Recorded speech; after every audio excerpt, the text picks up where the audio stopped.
অনুগ্রহ করে শুনবেন, পাটনা থেকে নিউ জলপাইগুড়ি যাওয়ার জন্যে ট্রেন নম্বর 22,234 বন্দে ভারত এক্সপ্রেস প্রতি মঙ্গলবার বাদে সপ্তাহে 6 দিন দুপুর 1টায় পাটনা জংশনের 10 নম্বর প্ল্যাটফর্ম থেকে ছেড়ে যায় এবং এটি নিউ জলপাইগুড়ি পৌঁছায় একই দিন রাত 8:05 নিউ জলপাইগুড়ি জংশনের 5 নম্বর প্ল্যাটফর্মে।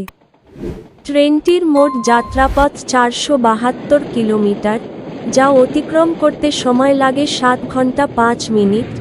এই ট্রেনের গড় গতিবেগ 67 কিলোমিটার প্রতি ঘন্টা এবং সর্বোচ্চ গতিবেগ 130 কিলোমিটার প্রতি ঘন্টা। এই ট্রেনটি যাত্রাপথে মোট 7টি স্টেশনে দাঁড়ায়। এই ট্রেনের চেয়ার কার ভাড়া 1,570 টাকা, এক্সিকিউটিভ চেয়ার কার ভাড়া 2,690 টাকা। ভিডিওটি ভালো লাগলে লাইক করবেন এবং সঠিক তথ্যের জন্য চ্যানেলটিকে সাবস্ক্রাইব করবেন।